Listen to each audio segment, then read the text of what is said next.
This is Matthew in South Carolina. You're on with Jim and Forrest. Hey, Matthew. Hey, how are y'all doing? Awesome, man. How are you? I know there's So it sounds like you want. I'll try not to run. That's fine. Says you want to talk about the biology of being trans. Yes. So I have just a problem with it because I think that it feels to me, and I haven't looked into the subject a whole lot, but it feels to me like a person choosing to be something that they weren't biologically born to be is an issue. Okay. Well, but before I turn Forrest loose on this, because he's going to be much better at this than I am, I just want to ask a simple question. Are you aware that people are born with both sets of genitalia, are born intersex? Yes, and I think those are special circumstances that are basically the percentage of that is almost not even a blip. It's less than 1%, but it doesn't mean it's right. It's less than 1%, if I remember, at 1.5%. But yeah, if that's possible, then why wouldn't the rest of the biology be possible?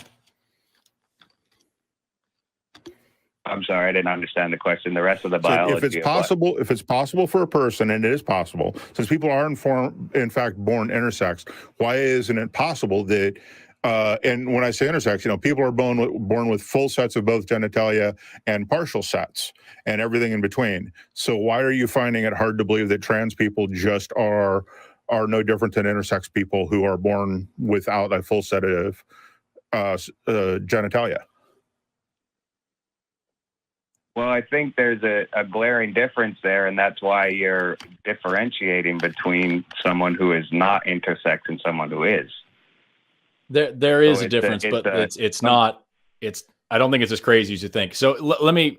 I'm going to talk your ear off for just a second, Matthew, but I promise I am going to let you jump in here. I just want to give you a little bit of context from a biological standpoint, because the biggest thing here is that what you talked about at the very beginning. You said what they were born as biologically, I think is the way you said it, like their biological sex. The phrase biological sex is sort of just this stand-in for genitalia a lot of the times. That's the way that it's used, because when you talk to people about trans folks, when you talk about biological sex of them, what they often talk about is either genitalia or their chromosomes, specifically their sex chromosomes, aka their allosomes. If you're into that kind of language, it's fun. Whether you're XX or XY and so on and so on. The fact of the matter, however, is that number one, that's not actually how we define sex in biology. And number two, the way that we do define sex in biology doesn't work all of the time. Just like every single definition in biology, there's a whole bunch of holes, there's a whole bunch of caveats, there's a whole bunch of if and except and unless and until and all these different things. There are very, very few definitions in biology that are very cut and dry, and sex is absolutely no exception to that. So when we talk about what Jim was just saying about intersex people, having both sets of genitalia is just one example of that. There isn't just XX and XY. You could be XXY. That's called Klinefelter syndrome. That's 3 sex chromosomes. You could be X and nothing else. You could be XY and still have a female body. When we talk about, what these chromosomes are, remember, chromosomes are made of genes. And so you could have damage or changes to one or more of the genes on those chromosomes and have a completely different presentation, no matter what your chromosomes say. Also, all those genes are doing is coding for proteins and hormones and things, and those have to bind to receptors on your cells in order to make your body do anything, and those cell receptors are controlled by totally different genes. So the language of genetics is in no way like simple or easy to decipher, anything like that. So one example that I gave recently, I made a YouTube video about this, and so this is just one that's off the top of my head, is, when you talk about genitalia, you talk about gonads, you, me, and everybody else on this call, everybody else listening to this, has the genes for both ovaries and testes. And there's a complicated genetic dance between your sex chromosomes to finally get you to where you are, wherever you are, whether you have one or the other or both or neither or half of one or half of the other. You can have an ovotesty, which is an organ that has tissue from literally both. It's craziness. And so you have all these different examples. And again, that's just talking about chromosomes, which has nothing to do with our definition of sex. The actual definition of sex in biology is the size of your sex cells, your gametes. If you have lots and lots of very small gametes, we call those sperm and we call you a boy. If you have very few big gametes, we call those eggs and we call you a girl. But there are species that produce more than just the two sizes. There are species that produce just one size. There are species that have both sizes within one individual. There are species that produce asexually. So what does this definition even mean in the grand scheme of things? The point is that when you throw around terms like biological sex, what you're actually doing is you're playing into, I wouldn't use the term a dog whistle, but a really, really myopic and parochial way of looking at the world that doesn't fit with actual biology. So when you throw around things like, oh, well, you were born biologically a male or biologically this or that, and you're choosing to be something else, not only is that a gross oversimplification of how these people actually feel and what they're actually going through, but it's also a misrepresentation of actual biological science. And unfortunately, that's something that isn't talked about a lot because why would you ever study that unless you wanted to become a biologist? Anyway, like I said, I was going to talk for a while. I have way more that I could talk about, but I want to hear your response to that and see if that helps in any way. Yeah, that's fantastic. I've never heard it explained quite that way. So for my viewpoint, I would think the vast majority, or I would think anyway, before you explained it that way, that the vast majority of people are born male or female, and then they don't feel like they're a male or female.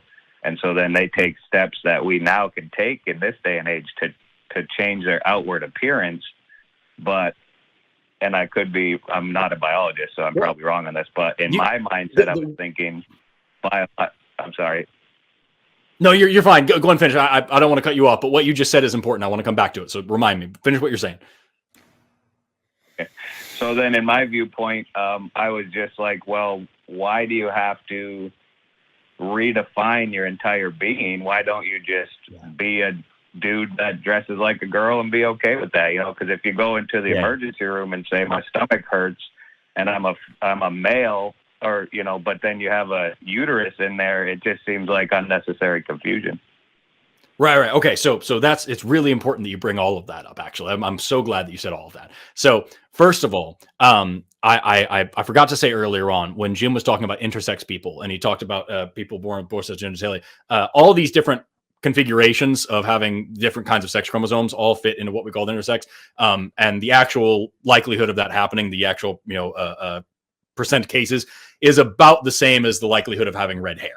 So as many redheads as there are in the world, that's about how many intersex people there are in the world. Just so you know, it's not as rare as you might think. And lots of people don't even find out until like well into their life when they, for some reason, have a DNA test and they're like, oh shit, it turns out I had this situation going on. Anyway, and so what you talked about there, when you talked about someone who is, born a male, but they just don't feel like it, they don't feel this way or the other. There's a reason for that.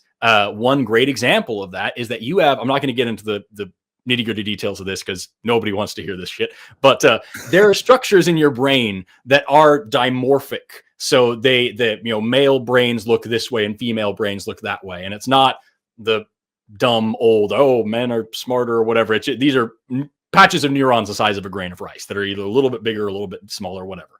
And we find consistently that trans people have brains that match their gender identities, not their genitalia. So it's not just that they woke up today and said, I think I want to be a girl today. It's that they literally have a woman's brain trapped inside, this, what you would call a male body.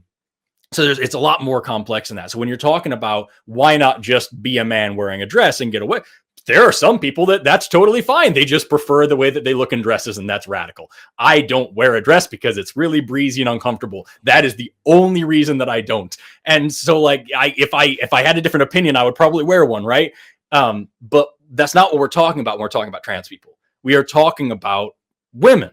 This is not a man wearing a dress feeling like a woman. This is a woman who, may have had the body that she didn't want to have, but it's not just a man playing dress up. It's not a woman who feels this way or that way. it's again, it's an oversimplification, but because I'm not going to get into a 3-hour lecture on all of this, but you don't want that either. But this is a woman who feels like a woman and is having to deal with the problems of having a man's body and being perceived as a man by, the people around her.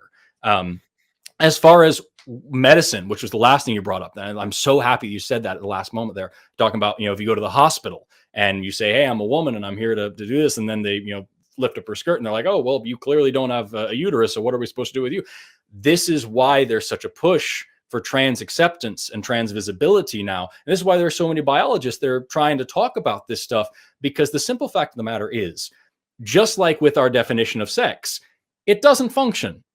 And that's fine. In biology, that's fine. The same way our definition of species doesn't make any damn sense either. And that's fine in biology because we know how to work around it. But when you're talking about the general public, that can kind of get sticky, because now there's legal issues and there's medical issues and there's, sometimes moral and cultural issues that come along with this.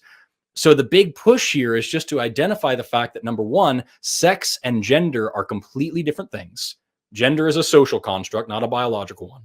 You can't reduce down gender norms to biological sex, nor can you predict gender norms from biological sex. So these are very different things. Not one of them is a binary. Neither sex nor gender are binary.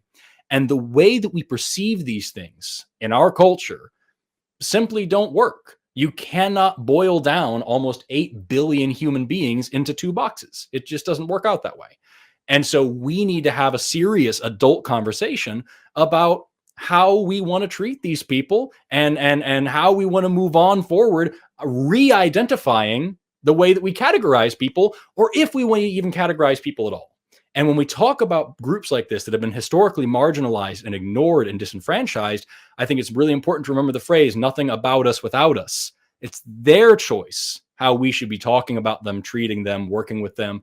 It's their choice to give us instructions on how they want to be talked to, the same way that you and I would expect to have a public civil discourse. And that's kind of the direction that we're trying to move this in now, is where do we go from here now that we realize things aren't nearly as simple as we once thought they were, because nothing in biology is basic biology. Where do we go from here?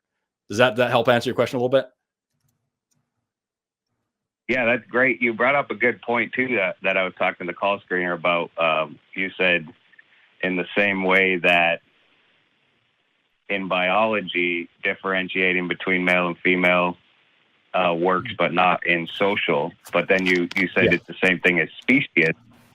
So I did have a follow-up question. What do you think about people? I've seen reports of people that literally feel like they are a different type of animal, so then they get major transformation surgeries and things like that to look like that animal and live out their life like a lizard or whatever. Isn't that sort of on the same?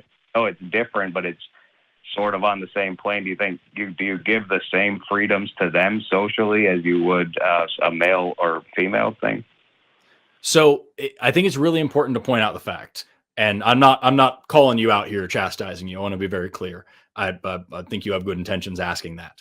But I have a thick skin. You're not going to hurt my feelings. It's fine. Well, I just want to be clear that I don't think that I think that you're well intentioned in asking that question, but I think it's really important to point out the fact that conflating those two things is detrimental, because when we're talking about trans people, we're not talking about psychosis. We're not talking about a disorder. We're not talking about anything like that. We're talking about, there's a reason why gender dysphoria and this such are not considered the same thing psychologically today that they were 30 years ago. But when we talk about somebody who is, wanting to,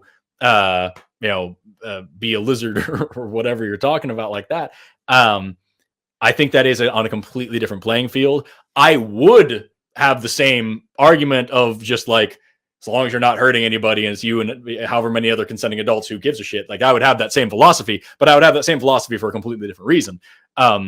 And honestly, you know what? I would view that specific situation the same way that I would with tattoos, piercings, or whatever else. If it makes you happy and you're not hurting anybody else, do whatever you want to do. There's that guy who's turning himself into the black alien, cutting off parts of his hand and his nose and all those things. If he's happy and he's doing what he wants to do with his own body, let him do it. That's radical. But I do want to make it sure to really clarify the fact that, the argument that usually comes out of what you just said is transracial, trans species, trans whatever else. is to diminutize and to make a joke out of being transgender, and that they cannot be compared in this way. So I wasn't obviously, like you said, trying to. I didn't think you were. That's why I was trying to make sure to say at the beginning. I think you were being good intentioned asking that, but I want to be very clear because there's a lot of other people watching that, you know, that those are not comparable, and there are a lot of other people who would use that example to be a dick. I don't think you are. I just want to make sure to make that clear for the rest of the audience. You know what I mean? So to be clear, you would not give somebody who felt like they were a lizard or felt like they were black and they're actually white, like you said, you wouldn't give them the same thought process as you would the male versus female issue. Then no, they would be in completely different playing fields. It would be a completely different conversation, completely different reasons, because concepts of species and concepts of race are completely different than concepts of gender, biologically, socially, all of the above. All right, cool. That makes a lot of sense. That was a great talk. I appreciate it. Thanks so much for listening to me ramble, Matthew. I appreciate your patience. Yep. Oh, that was fantastic. All right. Thanks, Matthew. Have a good day. All right. That was a good call. So many really nice people today. Yeah. And I think one of the things is gender is part of the human experience, whereas deciding you want to be a puppy for the rest of your life or something along those lines is not part of, well, I don't want to say it's not part of the human experience. It doesn't sound quite right, but it's not part of the same thing. Yeah, right? No, not at all. Not at all. That's why I didn't want to get into the details, but like I was saying, race, gender, species, these are all completely it's to try to talk about them in the same breath would be doing each of them a disservice. You know what I mean? Yeah. One's about what DNA expression and how we interpret it, and the other one is about personal desires to make you happy. Yeah.